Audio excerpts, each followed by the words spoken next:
प्यारे बच्चों, good morning. आप लोग पढ़ रहे थे चैप्टर नंबर 13। चैप्टर का नाम था एमीन। एमीन में आप लोग लास्ट में डिस्कस कर रहे थे लेक्चर नंबर 4 में एमीन का शारी सामर्थ्य। ठीक है, तो यहाँ हम लिख देते हैं एमीन का क्षारीय सामर्थ्य। एमीन का क्षारीय सामर्थ्य। एमीन के क्षारीय सामर्थ्य अपने आप में इम्पोर्टेंट हैं। ये कंपटीशन में भी क्वेश्चन देते हैं और अपने बोर्ड में भी क्वेश्चन दे देते हैं। इसमें बहुत कुछ डिस्कस किया था। इसमें ये कहा था कि नाइट्रोजन के पास जो लोन पेयर है वो जितने आसानी से इस प्रोटॉन को देगा उसका क्षारीय सामर्थ्य उतना ही ज़्यादा होगा। दूसरा देने के बाद भी वो स्टेबल होना चाहिए। ठीक है, कॉन्क्लूजन तो यही था। दो कॉन्क्लूजन वाली बात ये थी कि नाइट्रोजन के पास जो लोन पेयर है प्रोटॉन को जितना आसानी से मिल जाएगा उस एमीन का क्षारीय सामर्थ्य उतना ही अच्छा माना जाता है। या फिर प्रोटॉन लेने के बाद स्टेबल हो जाए तो उसका क्षारीय सामर्थ्य ज़्यादा अच्छा माना जाता है। एक क्वेश्चन जो है वो बोर्ड में डायरेक्ट ऐसे कैसे आ जाता है, एनिलीन क्वेश्चन है, एनिलीन तथा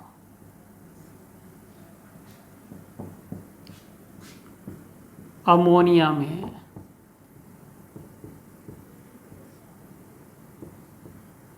कौन अधिक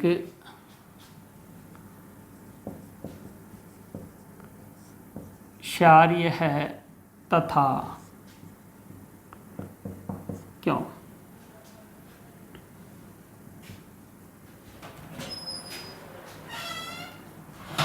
एनिलीन तथा अमोनिया में कौन अधिक क्षारीय है तथा क्यों, यह आप लोगों को क्वेश्चन दिया हुआ है। ठीक है, देखिए कौन अधिक क्षारीय क्या है, इसके लिए सबसे पहले मैं आपको एनिलीन के बारे में बताता हूं।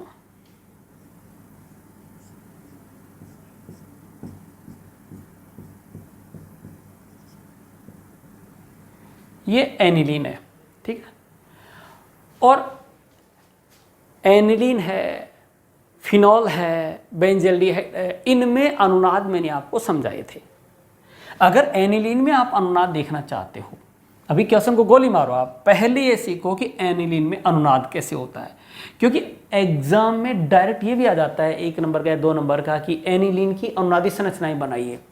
तो एनिलीन का अनुनाद अगर आप देखेंगे तो उसमें ये इलेक्ट्रॉन यहाँ आता है, जैसे इलेक्ट्रॉन यहाँ आता है ये वाला यहाँ जाता है और एक नई अनुनादी संरचना बनती है। यहाँ माइनस आ गया, डबल बॉन्ड NH2, इस पर आ गया प्लस। अब ये वाला जो इलेक्ट्रॉन है ये आएगा यहाँ, ये जाएगा यहाँ। एरो अच्छे से बनाएंगे, डबल बॉन्ड NH2 प्लस। ठीक है, और यहाँ डबल बॉन्ड आ गया, यहाँ डबल बॉन्ड आ गया, ये प्लस बन गया। यस, सॉरी, माइनस, गलती हो गई आपसे। ये इलेक्ट्रॉन यहाँ आया डबल बॉन्ड, इलेक्ट्रॉन आया माइनस। अब ये नेगेटिव चार्ज चलेगा डबल बॉन्ड की तरफ, नेगेटिव चार्ज चलेगा डबल बॉन्ड की तरफ, चला गया, नई अनुनादी संरचना मिल गई। Yes, minus, double bond, double bond, double bond, NH2 plus. ये एनिलीन की अनुनादी संरचनाएं चल रही हैं और ये इलेक्ट्रॉन आया यहाँ, ये वापस आ गया यहाँ, मूल अनुनादी संरचना फिर मिल गई आपको। ये लो जी, ये वाली मूल संरचना मिल गई। दोनों में थोड़ा फर्क है, इसमें डबल बॉन्ड इधर है, इसमें डबल बॉन्ड इधर है। खैर जो भी है, ये था एनिलीन। तो एक क्वेश्चन आ जाए एग्जाम में कि एनिलीन की अनुनादी संरचनाएं बनाइए, तो ये एनिलीन की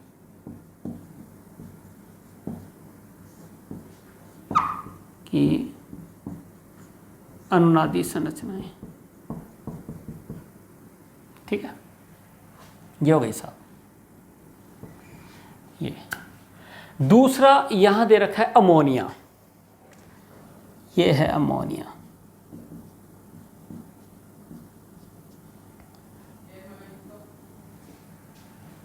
ये आ गया लोन पेयर। क्या इसका लोन पेयर, इसका एकांक इलेक्ट्रॉन युग्म अनुनाद में जाएगा क्या? क्या इसका लोन पेयर, इसका एकांक इलेक्ट्रॉन युग्म कहीं अनुनाद में जाएगा क्या? किसी दूसरे परमाणु के पास जाएगा क्या? नहीं जाएगा। जबकि एनिलीन का जो लोन पेयर है, जो इलेक्ट्रॉन है, वो अनुनाद में जा रहा है, भटकता भटकता ये यहाँ आया, ये यहाँ आया, फिर आगे चल रहा है, एक जगह मिल ही नहीं रहा है। जो लोन पेयर एक जगह नहीं मिल रहा है उसको कहते हैं विस्थानीकृत एकांक इलेक्ट्रॉन युग्म। विस्थानीकृत एकांकी इलेक्ट्रॉन युग्म क्या बोलते हैं? विस्थानीकृत एकांकी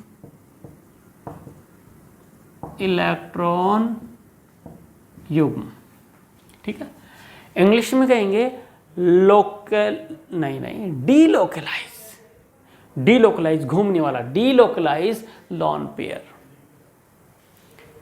ये जो है ये क्या है?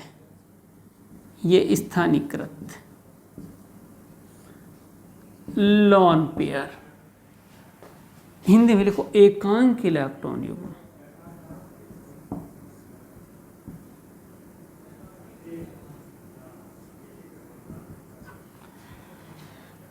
Localise lone pair. ठीक है, ये हो गया क्लियर। अच्छा, ये था आपके पास एनिलीन और ये था आपके पास में अमोनिया। चलो जी, इतना आपकी समझ में आ गया होगा। ठीक है, अब मुझे आप एक बात बताइए, मैं यहां पर एक प्रोटॉन को भेजता हूं। किसको भेजता हूं? प्रोटॉन को। देखो एक क्वेश्चन आएगा, एनिलीन की अनुनादी संरचनाएं बनाई, तो ये बना देना आप, तो 1 नंबर पक्का। दूसरा क्वेश्चन, एनिलीन तथा अमोनिया में कौन अधिक क्षारीय तथा क्यों? इस पर चर्चा अपन बाद में करते हैं। पहले मैं आपसे पूछता हूं एक क्वेश्चन कि मैंने प्रोटॉन को कहा है जा, तेरे को एनिलीन भी दिख रही है और अमोनिया भी, तेरा मन करे वहां जा, तो अब आप बताओ कि प्रोटॉन कहां जाएगा? जैसे आप नानी के जाते हैं, मामा के जाते हैं, मान लो आपके 4 मामा हैं, तो आप 4 मामा के 4 घर हैं, तो चारों में एक साथ थोड़ी चले जाते हो, लहरे नहीं। किसी एक घर में जिसमें आपका अट्रैक्शन ज़्यादा होता है, आपके हम उम्र वाले खेलने ज़्यादा होते हैं, जहाँ आपकी बदमाशी को अच्छे से मतलब सीरियस नहीं लिया जाता है, जहाँ आपको आज़ादी मिलती है, खेलने कूदने का होता है, जहाँ से आपको तिलक निकाल के ज़्यादा मामा पैसे देता है, ड्रेस देता है, उसके पास ज़्यादा है। तो जहाँ कुछ अच्छा लगता है, कुछ मिलने की संभावना है, वहाँ पहले जाएंगे नहीं मामा जी के, टोपला अच्छे से मिलता हो। ठीक है, तो यहाँ पर भी क्या है, यहाँ पर भी प्रोटॉन को मैंने कहा तू जा, तो प्रोटॉन कहाँ जाएगा? प्रोटॉन तो भिखारी है। भिखारी से मतलब हम कहते हैं जिसके पास इलेक्ट्रॉन की कमी वाला। इसके पास इलेक्ट्रॉन की कमी वाला है, प्रोटॉन इलेक्ट्रॉन की कमी वाला है और ये वहाँ जाएगा। प्रोटॉन इलेक्ट्रॉन की कमी वाला है और ये वहाँ जाएगा जहाँ इसको इलेक्ट्रॉन मिलेंगे। इलेक्ट्रॉन यहाँ भी है, इलेक्ट्रॉन यहाँ भी है। लेकिन जब एनिलीन नाइट्रोजन के पास जाता है, कहता है मुझे इलेक्ट्रॉन दे दे, तो नाइट्रोजन क्या कहती है, क्या दे दूं? बोले इलेक्ट्रॉन। बोले इलेक्ट्रॉन तो ही नहीं, हम तो खुद ही पॉजिटिव है, देखो देखो हमारी संरचना में देखो पॉजिटिव। तो बोले इलेक्ट्रॉन, बोले वो तो गए है ही नहीं, तो कहाँ गए? भटकते भटकते देखो चारों तरफ। तो इससे नाइट्रोजन पर इलेक्ट्रॉन के मिलने की संभावनाएं कम हो गई, उपलब्धता कम हो गई। तो प्रोटॉन क्या बोलेगा? एनिलीन को है बेकार। इधर देखो आप, अमोनिया के पास गया, बोले इलेक्ट्रॉन दे दे। अब अमोनिया इलेक्ट्रॉन को कहाँ छुपाए? वही इलेक्ट्रॉन दिख रहे हैं। तो प्रोटॉन बोलता है अरे वाह भाई अमोनिया अच्छी है, भाई अमोनिया अच्छी है, देखो मेरे को इलेक्ट्रॉन दे रही है। क्यों? क्योंकि इधर उधर जाने की कोई संभावना नहीं, डायरेक्ट आया नाइट्रोजन के पास इलेक्ट्रॉन दिख गए, इलेक्ट्रॉन ले लिया। तो जो प्रोटॉन को जितनी अच्छे से, सलीके से, प्यार से इलेक्ट्रॉन देगा, उसको ये अच्छा क्षार बताएगा। नहीं आया समझ? तो प्रोटॉन जो है वो ज़्यादा अच्छा क्षार किसको बताएगा? एनिलीन को कि अमोनिया को? अमोनिया को। ठीक है, तो हम इसी में आगे कंटिन्यू लिखेंगे, आगे इसमें कंटिन्यू में हम लिख देंगे। ठीक है कि नहीं, यहाँ लिख देते हैं, इसमें घबराने की जरूरत नहीं। ये लाइन वाइन से मतलब ऐसे नहीं कि 2 टुकड़ों में आप कॉपी में भी लाइन ऐसे बनाओगे, ऐसा कुछ नहीं है। तो मैंने समझाया पहले, ये समझा दिया। अब यहाँ कहूँगा कि एनिलीन की अपेक्षा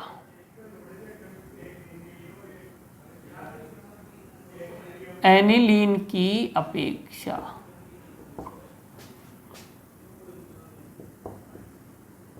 अमोनिया का क्षारीय सामर्थ्य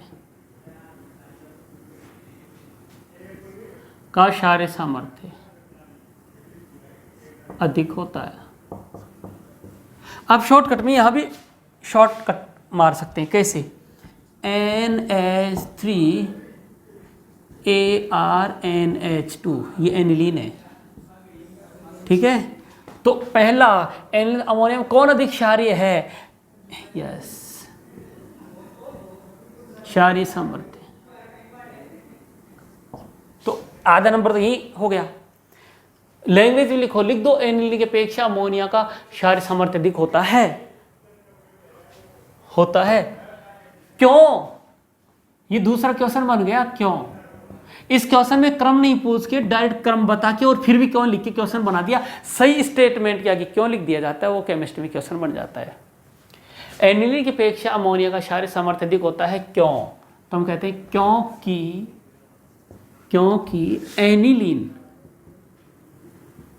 क्योंकि एनिलीन में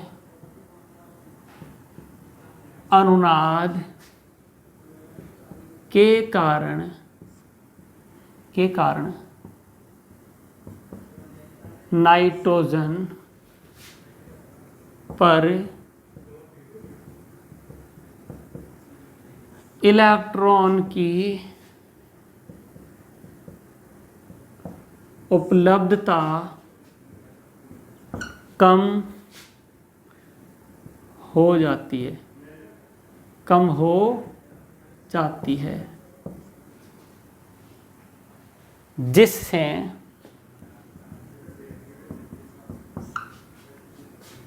अच्छा ये ऐसे, जिससे आंसर तो ये खत्म हो गया। इतना लिख दोगे तो समझ में आ गया। इलेक्ट्रॉन की उपलब्धता कम हो जाती है, जिससे एनिलीन का क्षारीय सामर्थ्य अपेक्षाकृत कम हो जाता है। अब उसने कहा कि साहब ये अमोनिया अधिक क्षारीय है, तो आगे फिर और लिख दो, तथा अमोनिया में लोन पेयर या इलेक्ट्रॉन की, तथा अमोनिया में इलेक्ट्रॉन की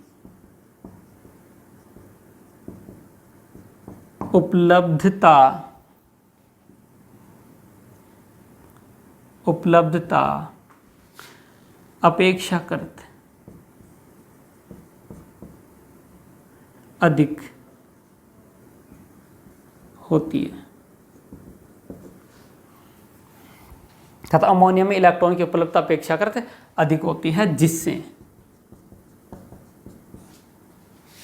क्षारीय सामर्थ्य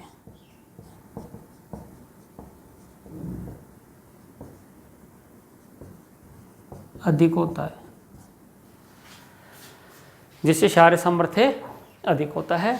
ऐसा आप लोगों को लिखना होता है। तो क्वेश्चन बहुत शानदार है, बहुत ही लाजवाब मस्त क्वेश्चन है। ठीक है, ये कंप्लीट हुआ क्षारीय सामर्थ्य को लेकर। ऐसा ही एक और क्वेश्चन आपके इधर उधर दिया हुआ है, जिसको पे हम डिस्कस कर लेते हैं। एनिलीन तथा बेंजिलेमीन, एनिलीन तथा बेंजिलेमीन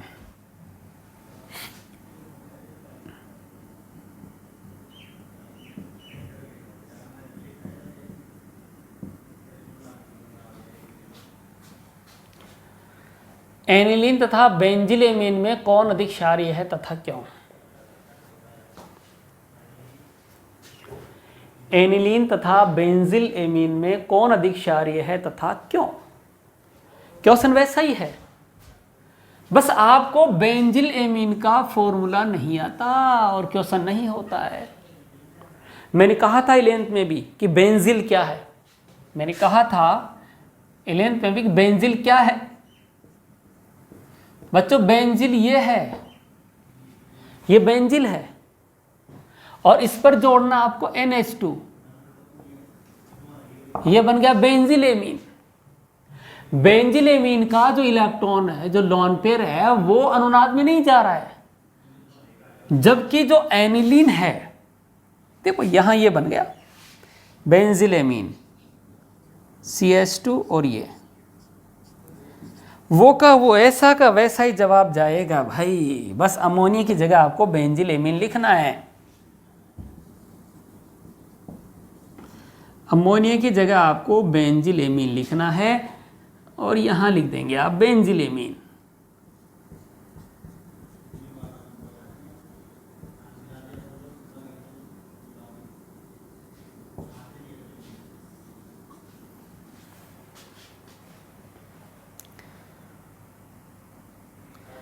बेंजिलेमीन का जो लोन पेयर है, बेंजिलेमीन का जो लोन पेयर है वो लोकलाइज है, स्थानीकृत है, ये अनुनाद में नहीं जा रहा है, जबकि इसका जो लोन पेयर है, एनिलीन का जो लोन पेयर है, वो अनुनाद में जा रहा है। अनुनाद में जाने से नाइट्रोजन पर इलेक्ट्रॉन की उपलब्धता घट रही है, कहानी वो क्यों ही जाएगी, वैसा का वैसा ही रहेगा।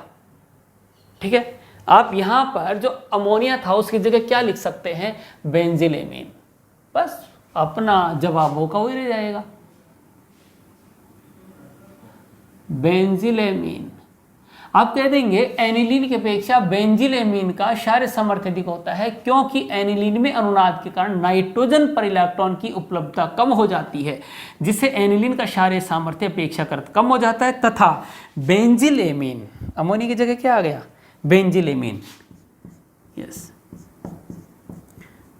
CH2NH2 तथा लैंग्वेज लिख देते हैं, तथा बेंजिलेमीन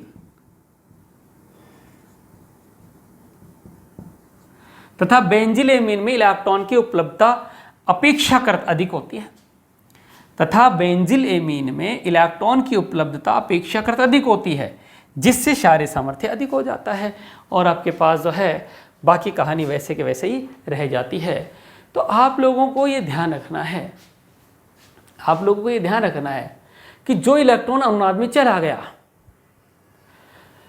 जो इलेक्ट्रॉन अनुनाद में चला गया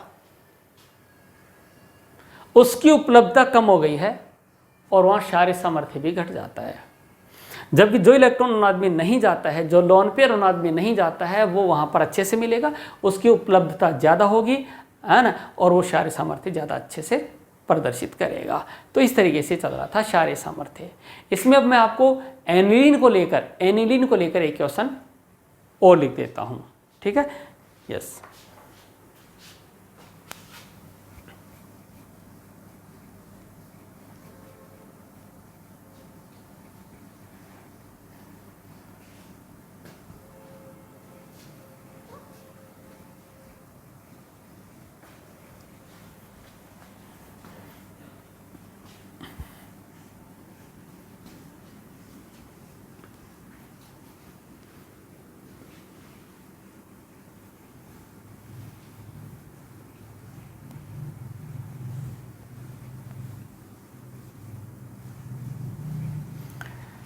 बच्चों अब हम इन सबको मिलाकर और एनिलीन को भी लेकर फॉर्मूला लिख के और फिर क्वेश्चन पूछते हैं आपसे, ठीक है।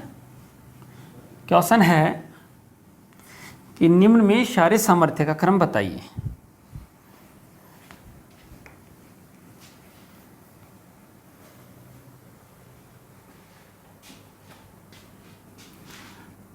क्वेश्चन है निम्न में क्षारीय सामर्थ्य का क्रम बताइए। लिखता हूं यहां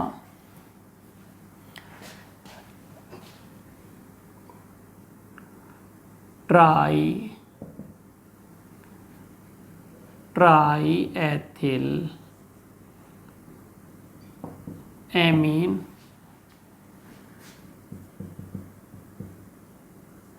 die ethyl amine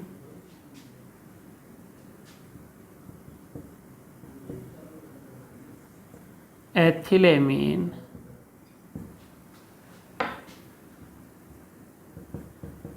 aniline and ammonia. Yes, you लिख दिया उसने। तो यू देखने से इधर यहां तक इसे लेके गए ताकि हाँ ना, वो छोड़ो, तुम्हारे काम की बात नहीं। हाँ, इनमें आपको जब क्षारीय सामर्थ्य क्रम बताना है तो इनके आपको स्ट्रक्चर आनी चाहिए, और स्ट्रक्चर आने के बाद पता चलेगा कि कौन लोन पेयर अनुनाद में भेज रहा है, कौन आसानी से देता है, कौन 1 डिग्री है, कौन सा 2 डिग्री है। ठीक है, स्ट्रक्चर लिखेंगे है ना, तभी आप सॉल्व कर पाएंगे। ट्राई एथिलेमीन यानी C2H5N C2H5 die एथिलेमीन CH2NH CH2CH3, ये डाई एथिलेमीन हो गया। एथिलेमीन स्ट्रक्चर से आपको पता चलेगा। एनिलीन अमोनिया, ये लो जी।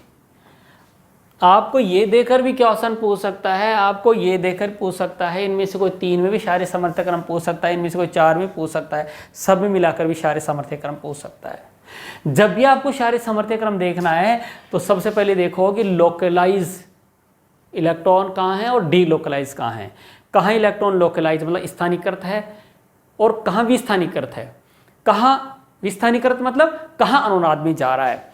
तो ये इलेक्ट्रॉन कहीं अनुनाद में नहीं जा रहा, ये कहीं अनुनाद में नहीं जा रहा, ये लोन पेयर कहीं अनुनाद में नहीं जा रहा, लेकिन ये वाला लोन पेयर अनुनाद में जा रहा है। जो इलेक्ट्रॉन अनुनाद में चला गया उसकी उपलब्धता कम हो जाती है, अर्थात उसकी क्षारीय सामर्थ्य कम हो जाती है।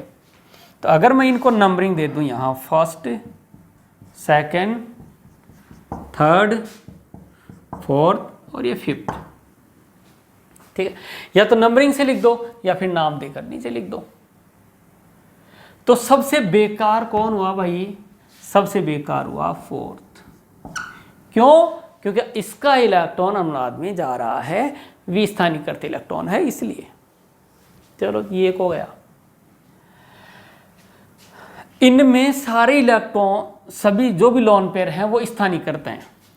स्थानीकृत होने के बाद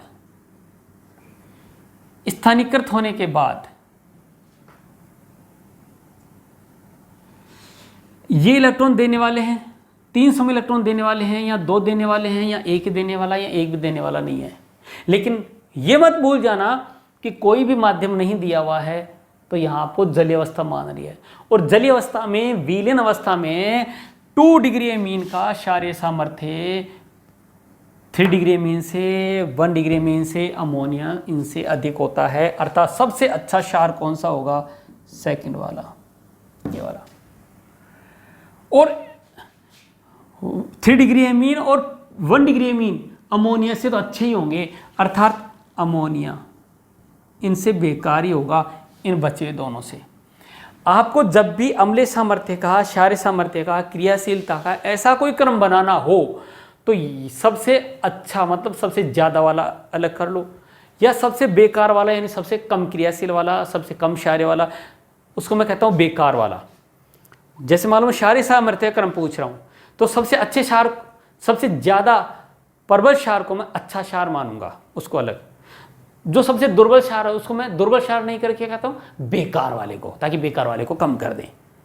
अच्छा बोलूँ मतलब प्रबल वाला, बेकार बोलूँ मतलब दुर्बल वाला, चाहे वो क्रियाशीलता क्रम हो, चाहे वो क्षारीय सामर्थ्य क्रम हो, चाहे अम्लीय सामर्थ्य क्रम हो। मैं बोलूँ अच्छा मतलब प्रबल वाला, ज़्यादा वाला, बेकार मतलब दुर्बल वाला। तो इनमें जब भी अपने को क्रम देखना हो तो आप अच्छा बेकार ऐसे चल सकते हैं। तो एक एक हटते जाएंगे। जैसे आप इनमें देखेंगे सबसे बेकार क्षार कौन हुआ? 4 वाला। क्यों? क्योंकि इसका लोन पेयर उनाद में चला गया। सबसे बेकार मतलब सबसे दुर्बल, सबसे बेकार, तो मैंने ये लिख दिया। तो इसका तो हो गया, ये हो गया अपने पास, ये हो गया। अब बचे हैं उनमें या तो सबसे बेकार देखो या सबसे अच्छा देखो।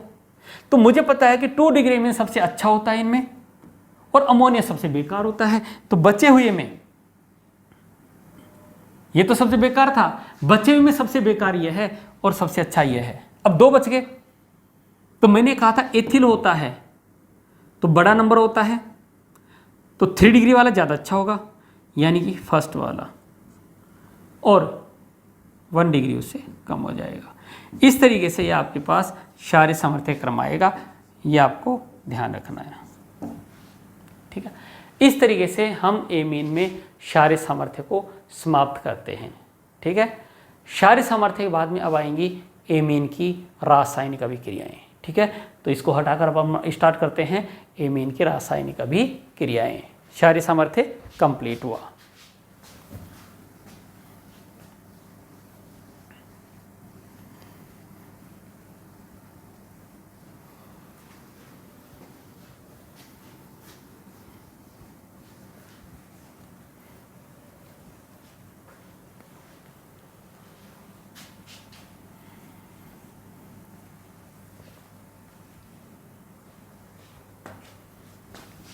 यस,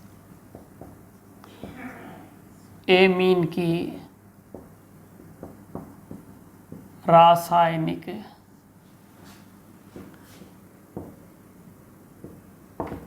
अभिक्रियाएं। अगर एमीन की रासायनिक अभिक्रियाओं की बात करें तो सबसे पहली अभिक्रिया है एमीन की क्षारीय प्रकृति। एमीन की क्षारीय प्रकृति की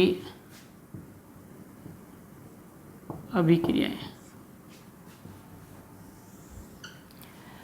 एमीन की अगर क्षारीय प्रकृति की अभिक्रिया की बात करें तो वो लोन पेयर की वजह से आएगी। किसकी वजह से आएगी? लोन पेयर की वजह से। देखो, अगर मैं एमीन लेता हूं और उसकी रिएक्शन HCl के साथ करवाता हूं तो मुझे पता है ये H+ देने वाला है, और H+ देगा तो किसके पास जाएगा? इस लोन पेयर के पास। यहां पर क्या बन जाएगा? RnH3+Cl-, ये क्या बन गया? लवण। तो जो एमीन है वो क्षारीय व्यवहार प्रदर्शित करते हैं जब उनकी खनिज अम्लों के साथ रिएक्शन करवाते हैं या किसी H+ देने वाले के साथ में रिएक्शन करवाते हैं। तो ये अभिक्रिया एमीन की क्षारीय प्रकृति को प्रदर्शित करने वाली है, जिसमें वो HCl के साथ रिएक्शन करके, अम्ल के साथ रिएक्शन करके लवण का निर्माण करते हैं। ठीक है, दूसरी अभिक्रिया लेते हैं, एसिलीकरण।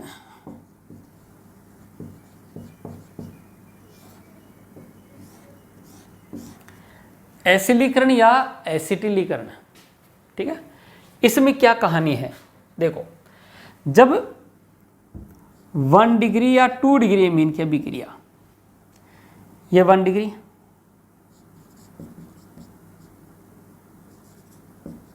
ये 2 डिग्री एमीन है, इसकी रिएक्शन आप करवा दो RCOCl,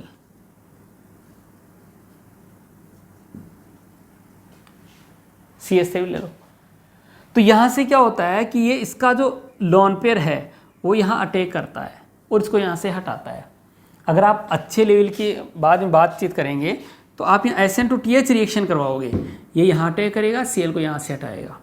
पर हम ये कहते हैं अभी कि देखो, इसका तो H और इसका Cl हट जाता है इन प्रेजेंस ऑफ प्रीडीन, प्रीडीन की उपस्थिति में। तो यहां से कौन चला गया? HCl। HCl चला गया तो ये क्या बन गया? CH3CONH, CH3CONH और इस पर क्या आ गया? R, एन एल्किल एसिटामाइड या एन एल्किल इथेनामाइड। अगर 2 डिग्री एमीन लिए हैं तो भी रिएक्शन होगी। इधर Cl लिख दो, ये CO CH3, मॉलिक्यूल वही है, उल्टी लिख दिया मैंने।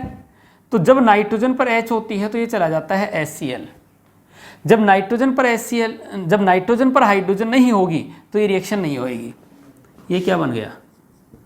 CH3CON, इस पर R और इस पर R, NN di alkyl acetamide बन गया। अब समझने वाली बात यह कि अगर नाइट्रोजन के पास में हाइड्रोजन नहीं है तो फिर रिएक्शन नहीं होगी। तो ये वाली जो रिएक्शन है ये कौन देता है? 1 डिग्री तथा 2 डिग्री एमीन, 1 डिग्री तथा 2 डिग्री एमीन देते हैं। 3 डिग्री एमीन नहीं देंगे। ये रिएक्शन एसिड हैलाइड के साथ हो सकती है, ये एनहाइड्राइड के साथ भी हो सकती है। देखो कैसे,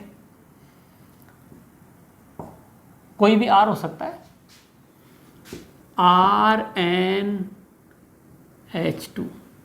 1 डिग्री एमीन रिएक्शन करेगा यहाँ, 2 डिग्री एमीन रिएक्शन करेगा, पर 3 डिग्री एमीन नहीं करेगा क्योंकि यहाँ से हाइड्रोजन हटना होता है जो कि नाइट्रोजन के साथ कनेक्ट है। अगर नाइट्रोजन के पास हाइड्रोजन नहीं है तो फिर रिएक्शन नहीं होगी। Yes, CH3COCH3। तो यहाँ की जो H है वो इसके साथ यहाँ से चली जाती है। ठीक है, इधर स्पेस कम है तो मैं इधर लिख देता हूँ। क्या बन गया? RnHCOCH3 प्लस CH3CO और यहाँ से क्या चला गया? H। ये मिल गया अपने को। तो ये रिएक्शन किसके साथ हो सकती है? एनहाइड्राइड के साथ। और एनहाइड्राइड यहाँ कौन सा है? Acetic anhydride, acetic anhydride.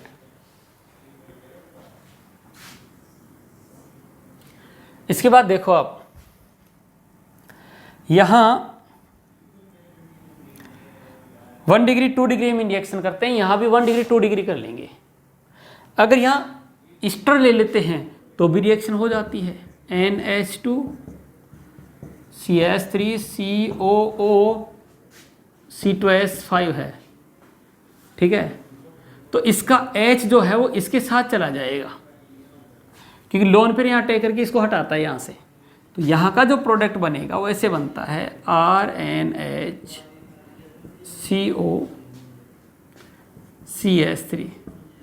Plus CH3OH बन गया। तो कुल मिला के यहाँ ये कह सकता हूँ मैं कि जब 1 डिग्री, ये ज़्यादा अच्छी रिएक्शन नहीं है, ये इंपॉर्टेंट रिएक्शन में नहीं आती है। ये तो फिर भी थोड़ी सी इंपॉर्टेंट है पर ये इतनी इंपॉर्टेंट नहीं है। पर रिएक्शन चलानी अपने को आनी चाहिए कि जब 1 डिग्री था 2 degree amine acid halide anhydride अथवा ईस्टर के साथ अभिक्रिया करते हैं तो वहाँ एन एल्किल एल्केनेमाइड प्राप्त होते हैं। ठीक है, ये रिएक्शन थी। यहाँ आगे चले। यस, अब आएगी इंपॉर्टेंट, इन दोनों से 100 गुना इंपॉर्टेंट अभिक्रिया आएगी। कंपटीशन बहुत इंपॉर्टेंट, 12th में बहुत इंपॉर्टेंट, सब जगह इंपॉर्टेंट है। तो उसी को ले लेते हैं अपन लोग। उसका नाम है कार्बिल-एमीन अभिक्रिया। यस,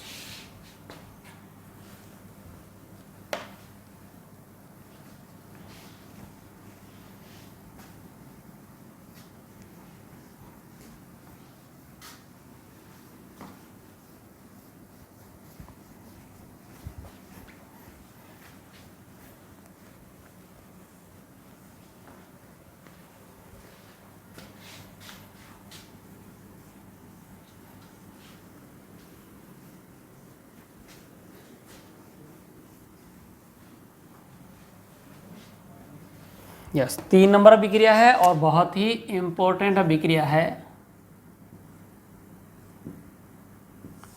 कार्बिल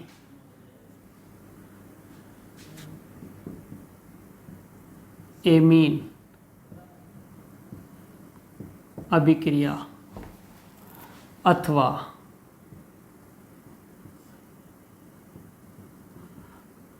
आइसोसाइनाइड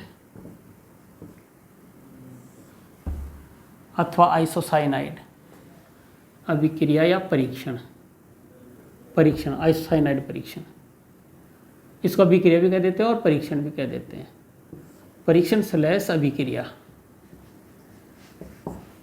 ये देखो क्या होता है, जब हम 1 डिग्री एमीन, ठीक है, और कौन से वाला, एलिफेटिक,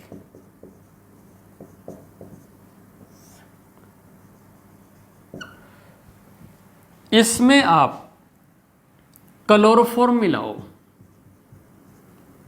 क्या मिला दिया, क्लोरोफॉर्म, प्लस यहां KOH मिलाओ, यस। जब ऐसा करते हैं तो यहां से चला जाता है 3KCl, 2 हाइड्रोजन यहां से, 1 यहां से, 3 और 3 यहां से 6 मतलब 3H2O प्लस 3KCl चला गया। 3KCl चला गया, 3 ऑक्सीजन हैं तो 3 हाइड्रोजन ये, 1 है 4 और 2 6 के साथ में चला गया। अब ये था R के साथ जुड़ा हुआ है नाइट्रोजन और यहां अकेला रह गया कार्बन, ये जुड़ गया कार्बन, यस, ऐसे लिख दो आप। और यहां की जो स्ट्रक्चर होती है आइसोसाइनाइड की, वो ऐसे होती है, ये एक उपसंयोजक बंध, इसका नाम होता है एल्किल आइसोसाइनाइड।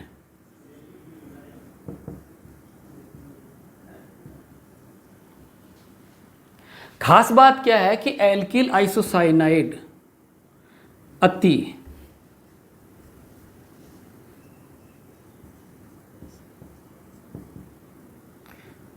अति दुर्गंध युक्त पदार्थ होते हैं, अति दुर्गंध युक्त पदार्थ होते हैं। ये था एलिफेटिक एमीन। अगर मैं एरोमेटिक एमीन ले लेता हूं, ये एरोमेटिक एमीन यानी कि एनिलीन,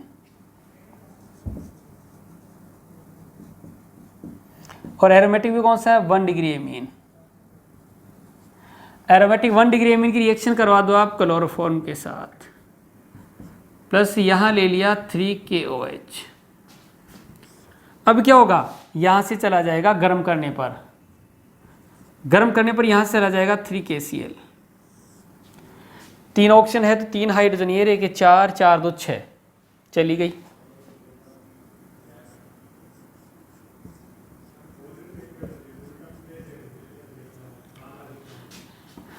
ये नाइट्रोजन अकेले, इसके साथ कौन आ गया, कार्बन, क्या बन गया, आइसोसाइनाइड, यस।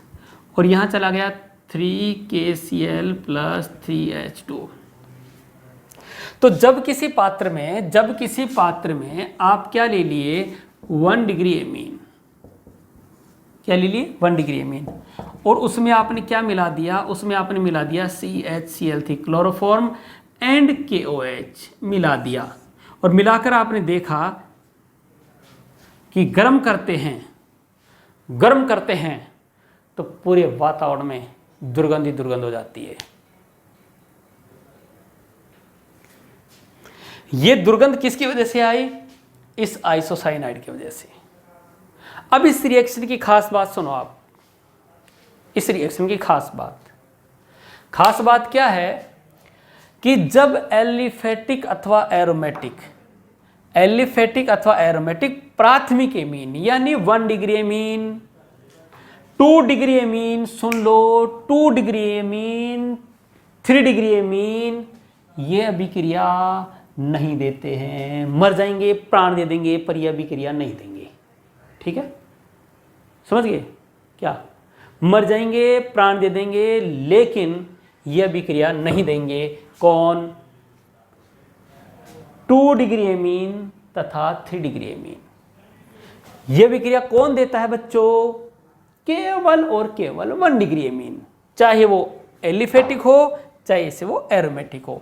तो सुन लो, एग्जाम में आता है कार्बिल एमीन अभिक्रिया लिखी हुई। जब एलिफेटिक अथवा एरोमेटिक प्राथमिक एमीन को क्लोरोफॉर्म तथा KOH के साथ में गर्म किया जाता है, क्लोरोफॉर्म तथा KOH के साथ गर्म किया जाता है, तो अति दुर्गंध युक्त आइसोसाइनाइड यौगिक प्राप्त होते हैं। इसे कार्बिल एमीन अभिक्रिया कहते हैं। यहां इसका नाम कार्बिल एमीन, ये कोई साइंटिस्ट नहीं है। कार्बिल एमीन, ये जो मेरे पास आइसोसाइनाइड समूह बनता है, इसके लिए कार्बिल एमीन अनुलग्न प्रयुक्त होता है। आप क्रियात्मक समूह की वरीयता सारणी में देखो, आइसोसाइनाइड के लिए कार्बिल एमीन भी प्रयुक्त होता है, इसलिए इस रिएक्शन का नाम पड़ा है कार्बिल एमीन। और या क्या? आइसोसाइनाइड। और यह अभिक्रिया कौन देता है? केवल और केवल 1 डिग्री एमीन। तो आप फिर सुन लीजिए एक बार।